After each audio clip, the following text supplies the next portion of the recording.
નમસ્કાર, આપ સૌનું સ્વાગત છે ઇન્ડિયા ન્યૂઝ ગુજરાતના ખાસ કાર્યક્રમ આપણો ગુજરાતમાં અને હું છું આપણી સાથે કિશન તિવારી। સમાચારોની શરૂઆત કરીએ આપણે સૌથી પહેલા મહત્વના સમાચારથી। વાત કરીએ આપણે અમરેલીની। તો અમરેલી જિલ્લાના પ્રવાસે આવેલા રાજ્યના આરોગ્ય મંત્રી પ્રફુલ્લ પાનસેરિયાએ ભેળસેળ યુક્ત ખાદ્ય પદાર્થો સામે સરકારની કડક કાર્યવાહી અંગે મહત્વપૂર્ણ નિવેદન આપ્યું હતું। તેમણે જણાવ્યું કે ગુજરાત સરકારે એનાલોગ પનીર, એનાલોગ ચીઝ અને એનાલોગ બટર જેવા ભેળસેળ યુક્ત ઉત્પાદનો સામે ઝીરો ટોલરન્સની નીતિ અપનાવી છે અને લોકોના આરોગ્ય સાથે ચેડા કરનાર કોઈ પણ વ્યક્તિને બક્ષવામાં આવશે નહીં। આરોગ્ય મંત્રીએ જણાવ્યું કે સરકાર દ્વારા આ અંગેનું ગેજેટ જાહેર કરવામાં આવ્યું છે અને હવે એનાલોગ ડેરી પ્રોડક્ટ્સનું ઉત્પાદન, વેચાણ અને વિતરણ કરનારાઓ સામે કડક કાયદેસરની કાર્યવાહી કરવામાં આવશે। તેમણે સ્પષ્ટ શબ્દોમાં કહ્યું કે ભેળસેળ માફિયાઓએ સજાનો સામનો કરવા માટે તૈયાર રહેવું પડશે।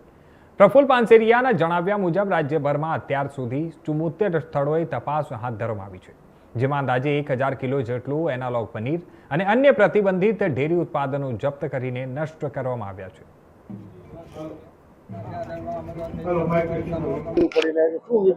ગુજરાતમાં ભેળસેળિયા માફિયાઓને સરકારે ખૂબ કડક સંદેશા સાથે પનીર, બટર, ચીઝ, એનાલોગ જે વેચતા હતા અને લોકોના હેલ્થ સાથે ચેડા કરતા હતા એમને સાંખી લેવાશે નહીં। કાલે ગેજેટ પ્રસિદ્ધ કરી દીધું છે। આદરણીય ભૂપેન્દ્રભાઈ પટેલ સાહેબના માર્ગદર્શન સાથે એક પણ માફિયા, ભેળસેળ માફિયાને બક્ષવામાં નહીં આવે। સુધરી જાય અથવા તો સજા ભોગવવાની તૈયારી રાખે। અમારી ટીમ ગુજરાતમાં કાલે લગભગ 74 જગ્યાએ રેડ કરીને 1000 કિલો જેટલા પનીર વગેરેનું નષ્ટ કરી દેવામાં આવ્યું છે। હું લોકોને પણ અપીલ કરું છું, જાગૃત રહીએ। આવા સસ્તી અને એકદમ કોઈ બ્રાન્ડ વગરની વસ્તુ વેચનારા લોકો પાસેથી આપણે ખરીદીએ નહીં। સ્ટાન્ડર્ડ ડેરી પ્રોડક્ટ્સ છે એમની પાસેથી જ આ વસ્તુ ખરીદીએ, જેથી કરીને આપણે શુદ્ધ ખાઈ શકીએ। માટે સરકારના ઝીરો ટોલરન્સ સાથે અમે આગળ વધી રહ્યા છીએ। આરોગ્ય વિભાગ એક જગ્યા પર તપાસ કરીને અમારું 4 મહિનાનું અભિયાન હવે કહેવાય ગતિ પકડી છે અને આ ભેળસેળિયાઓના કમર તોડી નાખીશું, એમને હંમેશના માટે બંધ કરીશું અને લોકોની હેલ્થ બાબતમાં જાગૃતતા પણ એટલી। તો એ સમાચારમાં આગળ વાત કરીએ આપણે કચ્છની। તો કચ્છના ગાંધીધામમાં ચર્ચાસ્પદ અપહરણ અને ખંડણી કેસમાં પોલીસને વધુ એક મોટી સફળતા મળી છે। ગુજરાત એટીએસ અને પંજાબ એસટીએફની સંયુક્ત કાર્યવાહીમાં વધુ 5 મુખ્ય આરોપીઓની પંજાબના ભટિંડાથી ધરપકડ કરવામાં આવી છે। ગાંધીધામના હાઈ પ્રોફાઇલ અપહરણ અને ખંડણી કેસમાં તપાસ એજન્સીઓને વધુ મહત્વની સફળતા મળી છે। જણાવી દઈએ કે ગુજરાત એટીએસ અને પંજાબ એસટીએફની સંયુક્ત ટીમે પંજાબના ભટિંડાથી 5 મુખ્ય આરોપીઓને ઝડપી પાડ્યા છે। આ પહેલા કેસમાં 10 આરોપીઓની ધરપકડ કરવામાં આવી હતી, ત્યારે આ તપાસ દરમિયાન સામે આવ્યું છે કે આરોપીઓએ દુબઈમાં રહેતા એક વ્યક્તિના ભાઈને વિડીયો કોલ કરી હત્યાની ધમકી આપી 5,55 લાખ રૂપિયાની ખંડણીની માંગણી કરી હતી। તપાસમાં યુએસડીટી મારફતે કરોડોની ખંડણીની લેવડ દેવડનો પણ ભાંડાફોડ થયો છે। પોલીસે રોકડ રકમ, યુએસડીટી, મોબાઈલ ફોન અને થાર સહિત કુલ રૂપિયા 4,30 લાખથી વધુનો મુદ્દામાલ જપ્ત કર્યો છે। બધાને ખબર છે કે ગાંધીધામ શહેરમાં તારીખ 21 જુલાઈના બપોરે 12 વાગ્યાની આજુબાજુ એક બનાવ બનેલ હતું, જેમાં જે ભોગ બનનાર દિલીપ મજીઠિયા છે એ એમને જે ઓફિસ હતી ત્યાં નીચે કોમ્પ્લેક્સમાં પહોંચ્યા હતા અને ત્યારે સામે એમને એક ગાડીમાં એક વ્યક્તિ બોલાવેલ, જેમનું નામ જાવેદ હતું, અને એમની ગાડીમાં લઈને પછી એમનું અપહરણ કરેલ હતું। આ જ્યારે આખું બનાવ બન્યું ત્યારે જે પ્રકરણ હતું એમાં લગભગ $5,85,000 જેટલું આ ભોગ બનનારના ભાઈ પાસેથી આરોપીઓ દ્વારા લેવામાં આવેલ હતું અને આ બનાવમાં અત્યાર સુધીમાં 10 આરોપીઓને પકડી પાડવામાં આવેલ હતા અને ખાસ કરીને જે લોકો લઈ જવાના હતા, મુખ્ય આરોપી જે ગાડીમાં અપહરણ કરવાના હતા, એ હજી સુધી પકડવાના બાકી હતા। આ બનાવનું સતત ફોલોઅપ જે છે એ ગુજરાતના માનનીય ડીજીપી સાહેબ દ્વારા પણ અને ખાસ કરીને border range IG Shri Chirag Kordesar દ્વારા સતત ફોલોઅપ એનું ચાલતું હતું। જેના અનુસંધાને પૂર્વ કચ્છ જિલ્લા પોલીસની અલગ અલગ ટીમો આ બનાવમાં આ જે આરોપીઓ હતા જે અપહરણ કરતા હતા એમની શોધખોળમાં સતત જે છે ટીમો લાગેલી હતી, જેમાં વિવિધ સ્થળોએ દરોડા પણ પાડવામાં આવેલા અને એ જ અલગ અલગ દરોડાઓમાં જે લિંક્સ મળતા હતા એ લિંક્સના અનુસંધાને જે આરોપી પોલીસ દ્વારા અત્યારે પકડવામાં આવેલા છે, જેમાં એક જાવેદ અબુ સાયચા, રિઝવાન હુસૈન ખીચા અને સોહેલ જુસફ બુચડ, એ 3 લોકોને પૂર્વ કચ્છ જિલ્લા પોલીસ દ્વારા પંજાબના ભટિંડા ખાતેથી પકડવામાં આવેલા છે.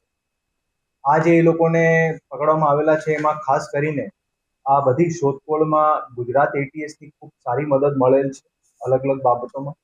અને એની સાથે સાથે જ્યારે એ લોકોને ભટિંડાથી ત્યાં પકડવામાં આવેલ ત્યારે પંજાબ પોલીસના એસટીએફ સ્પેશિયલ ટાસ્ક ફોર્સ એમની પણ ખૂબ સારી મદદ મળેલ છે. આ જે 3 લોકોને પકડ્યા છે એ લોકો અપહરણ કરતા હતા અને એની સાથે સાથે બીજા 2 લોકોને પણ પકડવામાં આવ્યા છે જે અલગ અલગ સ્થળેથી. એમાં એક મુન્નાવર બુચર કરેલ છે જે જામનગરનું રહેવાસી છે અને એક નાગજી દેસાઈ છે જે અમદાવાદનું રહેવાસી છે. એ ટોટલ 5 લોકોને અત્યારે પકડ્યા છે, 5 અને અગાઉના 10. અત્યાર સુધી આ કેસમાં ટોટલ 15 આરોપીઓને જે છે ધરપકડ કરવામાં આવી અને જે જૂના 10 આરોપી પકડવામાં આવેલ હતા એ લોકો પાસેથી લગભગ 44,66,000 જેટલી રકમ રિકવર કરવામાં આવેલી હતી અને અત્યારે જે આરોપી પકડી પાડવામાં આવેલ છે એ બધા પાસેથી મળાવીને અત્યાર સુધીની ટોટલ જે રિકવરી છે એ અગર ભારતીય રૂપિયામાં ગણીએ $4,13,00,000 જેટલી રિકવરી થઈ છે. એમાં અલગ અલગ વોલેટમાં પણ જે છે એ લોકોના $US વોલેટમાં છે અને બીજી જે છે તપાસ અત્યારે પોલીસ દ્વારા ચાલુ છે. આ બધી તપાસમાં અમારી જિલ્લા પોલીસની એલસીબી, એ ડિવિઝનની ટીમ, બી ડિવિઝન, અંજારની વિવિધ ટીમો કાર્યરત હતી અને ખૂબ સારી રીતે જે છે એમાં મહેનત કરવામાં આવી છે અને અલગ અલગ સ્થળોએ જે દરોડા પાડવામાં આવ્યા એમાં અલગ અલગ લિંક્સ અને ક્લુ પણ મળવામાં આવ્યા અને એના આધારે જે છે એ લોકોને પંજાબ ખાતેથી પકડવામાં જે છે સફળતા મળી છે અને આગળમાં આ આખા બનાવની તપાસ અત્યારે ચાલુ છે. રિમાન્ડ મેળવવાની તજવીજ પણ ચાલુ છે અને જે એંગલ્સ હજી પણ કોઈ બાકી રહી ગયા છે એ બધા એંગલ્સમાં જે છે તપાસ કરવામાં. તો હવે સમાચારમાં વાત કરીએ આપણે અમરેલીની. તો અમરેલી જિલ્લાના બગસરા મામલતદાર કચેરી ખાતે સૈયદ સમાજના આગેવાનો અને સભ્યોએ આવેદનપત્ર પાઠવ્યું હતું. આવેદનમાં આક્ષેપ કરવામાં આવ્યો છે કે પોરબંદરમાં યોજાયેલા એક જાહેર કાર્યક્રમ દરમિયાન અબ્દુલ સત્તાર હમદાણી ઉર્ફે સત્તાર મૌલાનાએ સૈયદ સમાજના પૂર્વજો, મુહર્રમ પર્વ અને તાજિયા અંગે કથિત અશોભનીય ટિપ્પણીઓ કરી હતી. આવેદન મુજબ સત્તાર મૌલાનાએ યુટ્યુબ પર લાઈવ પ્રસારણ દરમિયાન કરેલા નિવેદનોથી સૈયદ સમાજની ધાર્મિક લાગણીઓને ઠેસ પહોંચી છે. આ મુદ્દે સમાજના લોકોમાં ભારે રોષ જોવા મળ્યો હતો અને ત્યારે સમાજના પ્રતિનિધિઓએ બગસરાના મામલતદારને આવેદનપત્ર આપી સમગ્ર મામલે તપાસ કરીને સંબંધિત વ્યક્તિ સામે કાયદેસરની કાર્યવાહી કરવાની માંગ કરી છે.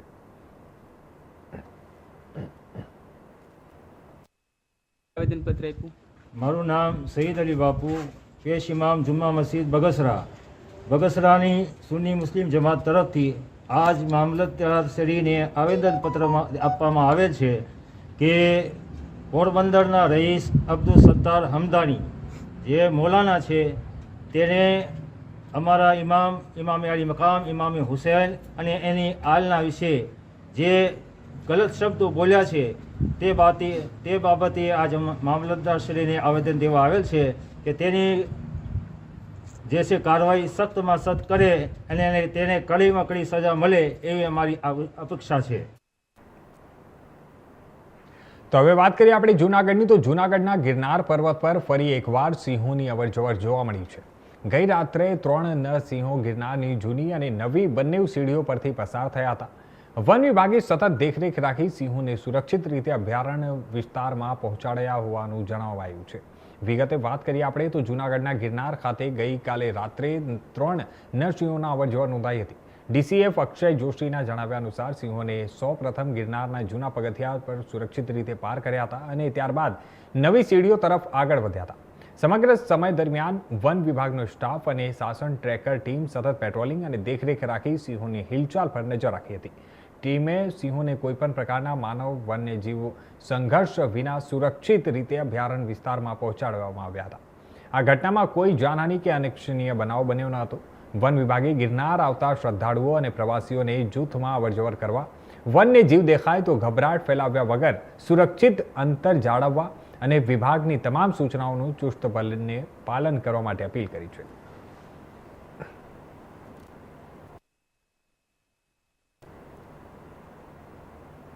હવે વાત કરીએ આપણે કચ્છની. તો કચ્છના રણમાંથી એક એવી પુરાતત્વીય શોધ સામે આવી છે કે જે માત્ર ગુજરાત જ નહીં પરંતુ દેશના ઇતિહાસ માટે પણ અત્યંત મહત્વપૂર્ણ સાબિત થઈ શકે છે. કચ્છ યુનિવર્સિટીના સંશોધકોને રણ વિસ્તારમાં 100થી વધુ માનવ કંકાલો, પ્રાચીન માટીના વાસણો અને વસાહતના અવશેષો મળી આવ્યા છે. પ્રાથમિક અભ્યાસમાં આ સ્થળ મધ્યકાલીન યુગ અથવા સિંધુ ખીણ સંસ્કૃતિના ઉત્તરકાળ સાથે સંકળાયેલું હોવાનું અનુમાન વ્યક્ત કરવામાં આવી રહ્યું છે. શું છે આ સમગ્ર શોધ અને શા માટે વિશ્વભરના વૈજ્ઞાનિકોનું ધ્યાન કચ્છ તરફ ખેંચાયું છે? આજે જ્યાં કચ્છનું વિશાળ રણ જોવા મળ્યો છે ત્યાં ક્યારેક માનવ વસાહત ધમધમતી હતી તેવા ચોંકાવનારા પુરાવા હવે સામે આવ્યા છે. કચ્છ યુનિવર્સિટીના જીઓ સાયન્સ વિભાગના ઇન્ચાર્જ ડોક્ટર ગૌરવ ચૌહાણની ટીમે રણ વિસ્તારમાં એક મહત્વપૂર્ણ પુરાતત્વીય સાઇટ શોધી કાઢી છે. અહીં ખુલ્લી જમીન પર 100થી વધુ માનવ કંકાલો મળી આવ્યા છે અને આ કંકાલો એક જ દિશામાં અને વ્યવસ્થિત રીતે દફનાવવામાં આવ્યા હોવાનું સામે આવ્યું છે, જે તે સમયની ધાર્મિક અને સામાજિક પરંપરાનો સંકેત આપે છે.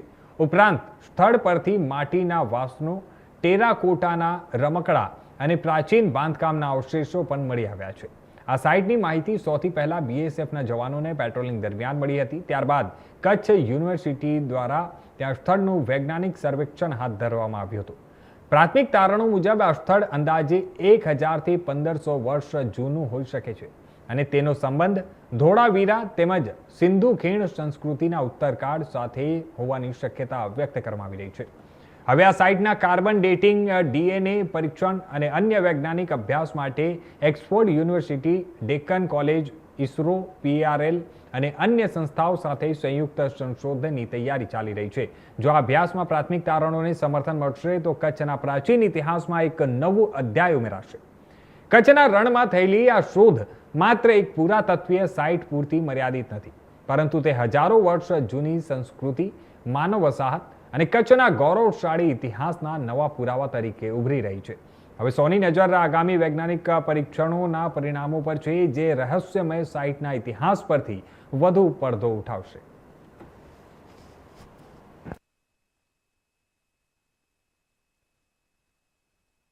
નમસ્તે, મારું નામ ગૌરવ ચૌહાણ. હું કચ્છ યુનિવર્સિટીના જીઓ સાયન્સ વિભાગ, આર્કિયોલોજી વિભાગ અને રિસર્ચ એન્ડ ડેવલપમેન્ટ વિભાગની અંદર ઇન્ચાર્જ હેડ છું અને સાથે સાથે પ્રાધ્યાપક પણ છું અને બાય પ્રોફેશન હું જીઓલોજિસ્ટ છું. આપણે વાત કરીએ તો હમણાં જ રિસેન્ટલી જે ન્યૂઝ આપણે ચર્ચામાં છે કે કચ્છની રણની જે ઇન્ડો પાક બોર્ડર છે એ વિસ્તારની અંદર વેસ્ટર્ન ગ્રેટ રન ઓફ કચ્છની અંદર એક અલગ જ આર્કિયોલોજીકલ સાઇટ મળી છે. આ સાઇટની વિશેષતા એ છે કે ત્યાં કને માણસોનો એવિડન્સ મળ્યો છે. 100થી વધારે ત્યાં માણસોના કંકાલ જમીન ઉપર તમને જોવા મળે છે. શરૂઆતમાં 2024 પહેલા બીએસએફના ઓફિસર્સે પેટ્રોલિંગ દરમિયાન આ સાઇટને જોઈ હતી અને અચાનકથી આટલા બધા માણસો દેખાય એટલે એને ઉજળા હુઆ ગાંવ કહેતા અથવા તો બરબાદ ગાંવ કહેતા. જ્યારે 2024માં બીએસએફે અત્યારે હાલમાં જે સ્ટેચ્યુ ઓફ યુનિટીમાં શ્રી નારાયણ માધુ છે એડિશનલ કલેક્ટર, એઓને માહિતી આપી કે આ પ્રકારનું કંઈક છે અને યોગાનુયોગ કચ્છ યુનિવર્સિટીના કુલપતિ ત્યાં કોઈક મિટિંગમાં હોય તો માધુ સાહેબે કુલપતિશ્રીને કીધું કે તમારા કચ્છમાં આવું કંઈક છે. એટલે કુલપતિએ મને ફોટા આપી અને મને કીધું કે આ સાઇટ આપણે ગોતવાની છે અને આની ઉપર બહુ સારું રિસર્ચ થઈ શકે છે. એટલે માણસોને જોયા અને આ બધી સાઇટ જોઈ એટલે હું પણ બહુ એક્સાઇટેડ હતો. બીએસએફની મદદથી, કલેક્ટર ઓફિસની મદદથી આ સાઇટને મેં ફાઇનલી 2024માં શોધવાનો પ્રયાસ કર્યો અને હું શોધી શક્યો. હું જ્યારે ત્યાં ગયો તો હું પોતે એકદમ પહેલાં તો મતલબ શોક થઈ ગયો કે આટલા બધા લોકો, મતલબ લેડીઝ છે, જેન્ટ્સ છે ત્યાં કને, અને બધેની બરિયલ પેટર્ન પણ એક સિસ્ટમેટિક બધે બરી કરેલા છે, બરાબર ને, જેનું માથું નોર્થમાં છે, પગ સાઉથમાં છે અને વેસ્ટ તરફ બધેનું મોઢું છે. એટલે કોઈક ધાર્મિક માન્યતા પણ હોઈ શકે છે અને આટલા બધા લોકોનું ત્યાં કને એક સાથે બરી થાવું મતલબ કોઈક હોનારત પણ થઈ હોઈ શકે છે. પણ શોકિંગ તો બધું એ લાગ્યું કે એની આજુબાજુ જ્યારે અમે ફિલ્ડ કર્યું ત્યારે 4થી 5 બીજી સાઇડ મળી જ્યાં કને બહુ બધા માટીના વાસણો મળ્યા, અમુક ઘર મળ્યા અને ટોયસ મળ્યા, માટીના ટોયસ મળ્યા, ટેરાકોટા ઊંટ ને એવું બધું મળ્યું. અને પછી તો એવું લાગ્યું કે આ બહુ મલ્ટીડિસિપ્લિનરી સાયન્સ છે. તો ઓક્સફર્ડ યુનિવર્સિટીની મદદથી, ડેકન કોલેજ યુનિવર્સિટી છે એની મદદથી પૂના ખાતે, બીએસઆઈપી લખનઉ, ઇસરો, ફિઝિકલ રિસર્ચ, અમે બધા સાયન્ટિસ્ટ ભેગા થઈને ગયા કારણ કે એ લોકો બધે 15-20 વર્ષથી કચ્છમાં કામ કરે છે અને પછી જ્યારે પ્રાઇમરી ઓબ્ઝર્વેશન કર્યું ત્યારે ખ્યાલ આવ્યો કે આ જે સાઇટ છે એના જે વાસણો છે માટીના એમાંથી ખ્યાલ આવી કે આ મિડેવેલ યુગનું હોઈ શકે છે, 1000 થી 1500 વર્ષ પહેલાનું હોઈ શકે છે. સ્વાભાવિક છે, માણસની ઉંમર આજુબાજુ હોઈ શકે છે. અને આ સાઇટનું ઇમ્પોર્ટન્સ એટલે વધી જાય છે કે રણની અંદર આજે જ્યાં એક દિવસ કાઢવો મુશ્કેલ છે ઊભા રહીને, પણ ત્યાં કને આટલા બધા લોકો હતા, આટલા બધા ગામો હતા. અને અમારા જ ઘણા બધા પેપર છે જેમાં અમે કરીમશાહી છે, વિગાકોટ છે, આ બધે અમે કિલ્લાઓ સ્ટડી કર્યા છે જે મિડેવેલ યુગ અને આયરન એજના છે. મતલબ 3000 થી કરીને 1000 વર્ષ સુધી, 2000 વર્ષ સુધી રણની અંદર લોકો ત્યાં રહેતા હતા, ફૂલ ફ્લેશ, નદીઓના રેતાળ પટ હતા. ધોળાવીરાથી આનું શું કનેક્શન હોઈ શકે છે? ધોળાવીરાના જગ્યાએ આજથી 5.5 વર્ષ પહેલા લોકો રહેવા આવ્યા અને 2-1000 વર્ષ ત્યાં રહ્યા ને પછી એ સાઇટ વેલ સિસ્ટમેટિકલી છોડેલી સાઇટ છે, ક્યાં ઘર તૂટેલા નથી, માણસોની લાશ નથી મળતી. તો એવી ઘણી બધી થિયરી છે કે માણસનું માઇગ્રેશન થયું છે. ધોળાવીરાના યુગમાં સિંધુ નદીના વેણ ત્યાં આવતા હતા, પણ ધોળાવીરાના યુગમાંથી જ્યારે લોકોએ સાઇટ છોડીને ઘણી બધી હડપ્પન સાઇટ છોડી ત્યારે એવું માનવામાં આવે છે કે ઘણા સભ્યતાઓ ઇન્ડો ગેંગેટિક પ્લેન તરફ ગઈ અને ઇન્ડસ રિવર જે વેસ્ટમાં શિફ્ટ થઈ તો લોકો રિવરની બાજુમાં આવ્યા, બરાબર ને? તો અગર ધોળાવીરાને એ બધે યુગના લોકો જો રિવરની બાજુમાં આવે તો એ લોકોને રણમાં આવવું પડે. તો આજે જે રણ તમને ચીકણી માટીનું દેખાય છે એ રણ ખરેખર રણ નથી, પણ ત્યારે રણ નહોતું, ત્યારે એ સિંધુ નદીના રેતાળ પ્રદેશો હતા જે ફળદ્રુપ હતા, જ્યાં કને મીઠું પાણી આવતું હર વર્ષે અને એની વચ્ચે નાનકડા જે ઊંચાઈવાળા જગ્યા હતી ત્યાં કને આ લોકો રહેતા હશે. આ જગ્યાએ ચોખા અને એ બધી વસ્તુ મળે તો ત્યાં હોઈ શકે છે કે સારી ખેતી પણ થતી, માટીના વાસણો મળે છે, ત્યાં સારું કલ્ચર હતું, લોકોની અવરજવર હતી. ત્યાં અમને કોપરના કોઇન્સ પણ મળ્યા છે, બરાબર? એટલે એની ચલણ પણ વિગાકોટ અને પાકિસ્તાનની આજુબાજુ સાઇડ છે જેમ કે કિરિયોકોટ છે, કંજરકોટ છે, રહીમકી બજાર છે, મરકાન છે, કોટ ખાડી છે. આ બધી સાઇડથી જે રિસર્ચ થયું છે એના બધે અસ્મીઓને મળે છે અને પ્રાઇમરી હિસ્ટ્રીનું ડોક્યુમેન્ટ. તો હવે સમાચારમાં વાત કરીએ આપણે વડોદરાની. તો વડોદરા વકીલ મંડળના વકીલો દ્વારા આજે સતત ત્રીજા દિવસે પણ હડતાલ યથાવત રાખી અને ઘંટ વગાડી અને ચક્કાજામ કરી ભારે વિરોધ પ્રદર્શન કર્યું હતું. જ્યાં સુધી વકીલ મંડળની માંગણી પૂરી કરવામાં નહીં આવે ત્યાં સુધી હડતાલ યથાવત રહેશે. સાથે જ તમામ વકીલો રોડ રસ્તા પર ભારે ચક્કાજામ કર્યા હતા અને કોર્ટ પરિસરમાં પણ જઈને લોકોને હડતાલમાં જોડાવા માટે આગ્રહ કર્યો હતો. જેમાં ખાસ ઉપસ્થિતિમાં બરોડા બાર એસોસિએશનના પ્રમુખ હસમુખ ભટ્ટ, જનરલ સેક્રેટરી રીતેશ ઠક્કર તથા ઉપપ્રમુખ સ્નેહલ સુતરિયા તથા બરોડા બાર એસોસિએશનના તમામ સભ્યોની હાજરીમાં દિવાળીપુરા કોર્ટના ગેટની બહાર ઘંટ વગાડી અને ચક્કાજામનો કાર્યક્રમ યોજાયો હતો.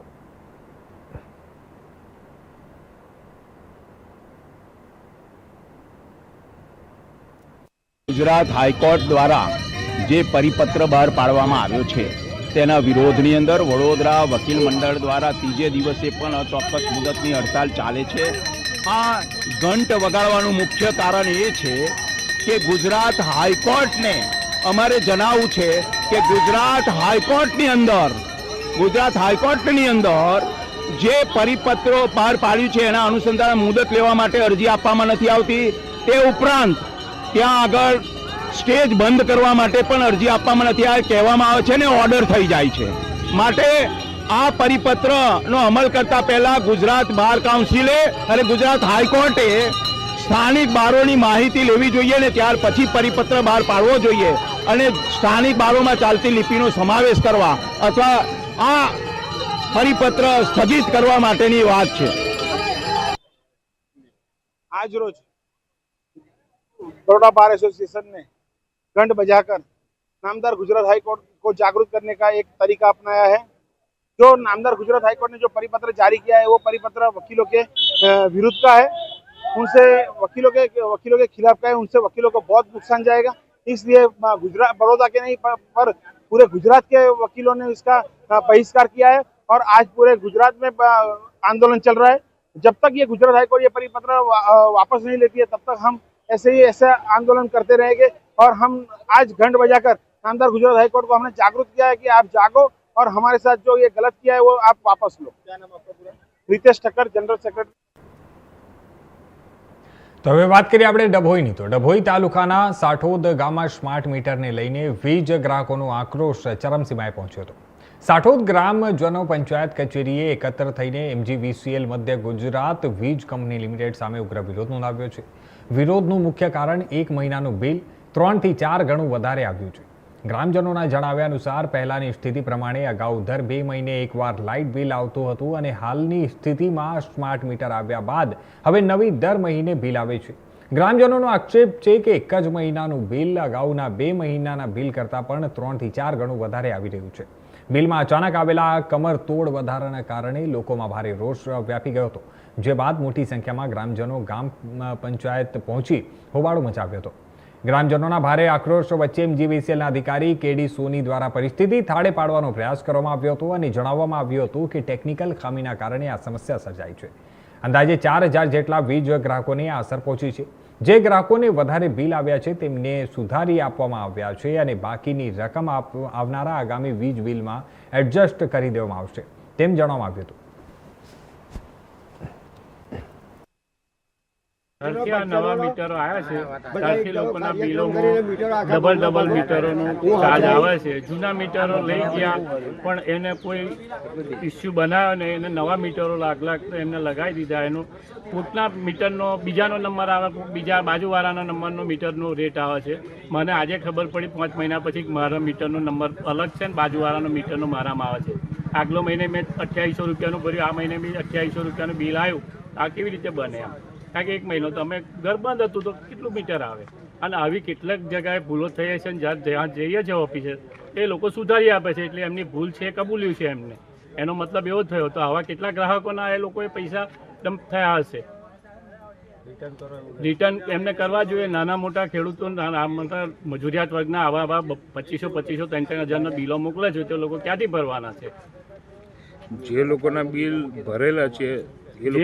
બિલ ભરેલા છે એ લોકોએ એમને રિફંડ તરીકે પાછા આપવા જોઈએ અને એમની ભૂલ કબૂલવી જોઈએ. તંત્ર નહીં જાગે ત્યાં સુધી અમે આ તંત્રની જ ખામી છે. આ માટે મીટર કાઢવાના છે અમે કાઢીને તોડી નાખીશું. એવું થશે. આજ રોજ મધ્ય ગુજરાત વીજ કંપની લિમિટેડ ડભોઈ રૂરલ દ્વારા જૂન મહિનામાં જે ગ્રાહકોને લાઇટ બિલો આપવામાં આવ્યા છે એ ગ્રાહકોના રૂટ કોડ ચેન્જ થવાના હિસાબે એમના બિલોમાં ઇલેક્ટ્રિસિટી ડ્યુટી, જેને આપણે ED તરીકે દર્શાવે છે, એમાં થોડીક ગણનામાં અચોકસાઈ થયેલી છે. જે બાબતની જાણ અમારા ધ્યાન ઉપર આવતા અમે આવા ગ્રાહકો કે જેઓની ED ખરેખર ખોટી ગણાયેલી છે એવા આશરે 4000 ગ્રાહકોની ED એ લોકોની અરજી આવે કે ના આવે એની પહેલાં સદર ઓફિસેથી સંપૂર્ણ રીતે જેટલી એમને મળવાપાત્ર છે એ બાદ આપીને નેક્સ્ટ બિલમાં એ લોકોનું કન્સિડરેશન કરેલું છે. જે કોઈ બિલમાં ED ખોટી ગણાયેલી હોય એને ઓફિસે પણ આવવાની જરૂર નથી. નેક્સ્ટ બિલમાં એ ઓલરેડી તમારા ખાતામાં જમા થઈ જશે અને જે પણ હશે તે તમને નેક્સ્ટ બિલમાં પ્લસ માઇનસ કરી આપશે. એટલે આવા જે બિલ વધારાને લઈને કોઈપણ જાતનું પેનિક લેવું નથી. આમાં સિસ્ટમના ભૂલના હિસાબે આ ઇસ્યુ થયેલી છે, જે ઓફિસના ધ્યાન ઉપર આવતા એને અત્રે દ્વારા સુધારી દેવામાં આવેલ છે. તો હવે વાત કરીએ આપણે ભરૂચની. તો ભરૂચ જિલ્લાના વાગરા તાલુકાના પાદરિયા અને કડોદરા ગામ નજીક આવેલા કડોદરા અને પાદરિયા ગામના સરકારી કાસમાં મોટી સંખ્યામાં માછલીઓ મૃત હાલતમાં મળી આવતા સમગ્ર પંથકમાં ચકચાર મચી છે. આ ઘટનાની જાણ થતાં જ વાગરા મામલતદાર તથા કડોદરા ગ્રામ પંચાયતના તલાટી કમ મંત્રી દ્વારા સ્થળ પર રૂબરૂ તપાસ કરવામાં આવી હતી. ત્યારબાદ GPCBના અધિકારીઓ પણ સ્થળ પર પહોંચ્યા હતા અને ઘટના સ્થળેથી પાણીના નમૂનાઓ એકત્રિત કરીને લેબોરેટરી પરીક્ષણ માટે મોકલવાની કાર્યવાહી હાથ ધરી હતી. સ્થાનિક રહેવાસી અરુણભાઈ ગોહિલે જણાવ્યું હતું કે સવારે સરકારી ઘાસમાં મોટી સંખ્યામાં મૃત માછલીઓ જોવા મળતા તાત્કાલિક મામલતદારને જાણ કરવામાં આવી હતી. મામલતદારની હાજરીમાં સ્થળ તપાસ દરમિયાન જ્યાં સુધી મૃત માછલીઓ જોવા મળી હતી તે વિસ્તાર નજીક સુપરફોર્મ એટલે કે પૂર્વ UPL બાર કંપની ગટર લાઇન સરકારી ઘાસમાં મળતો હોવાનું સ્થાનિકોએ અધિકારીઓના ધ્યાન પર લાવ્યું હતું. સ્થાનિક લોકોના જણાવ્યા મુજબ તેમને શંકા છે કે કંપનીમાંથી છોડવામાં આવતા સંભવિત કેમિકલયુક્ત પાણીના કારણે માછલીઓના મૃત્યુ થયા હોઈ શકે છે. મારું નામ ગોહિલ અરુણ છે. હું પાટણના રહેવાસી છું. આજે સવારે જ્યારે અમે અમારી ગામની ચોકડી તરફ આવ્યા ત્યારે અમને જે અમારો કાંસ છે તેની અંદર મૃત માછલી જોવા મળી. તો અમને એમ લાગ્યું કે આ કોઈ કેમિકલયુક્ત પાણી મળ્યું છે, તેના લીધે મૃત્યુ પામી છે. તો અમે મામલતદારશ્રીને જાણ કરી ને મામલતદારશ્રી જ્યારે અહીંયા આવ્યા તો અમે તપાસ કરી ને તપાસ કરતાં જ્યારે અમે આગળ આવ્યા તો એ જે સુપરફોર્મ કંપની છે ને તેના ગેટની સામે ત્યાં એ કાચ પૂરો થાય છે. તો અહીંયાથી જ અમને એવી શંકા છે કે તે ડ્રેનેજમાંથી પાણી આવે છે કેમિકલ યુક્ત, તેના લીધે આપણે જે મચ્છી છે તે મૃત પામેલ છે. એની અમે જાણ અંડર કંપનીના સાહેબને બી કરી છે. કયા સાહેબને તમે જાણ કરી હતી કંપનીના? મીનાભાઈ કરીને છે એચઆરના, તેમને જાણ કરી છે. ગવર્મેન્ટના કયા અધિકારી સાથે તમે વિઝિટ કરી? મામલતદારશ્રી સાથે વાગરાના. બીજા કોણ અધિકારી હતા તમારી સાથે? કરોડરાના તલાટીશ્રી હતા. ઓકે.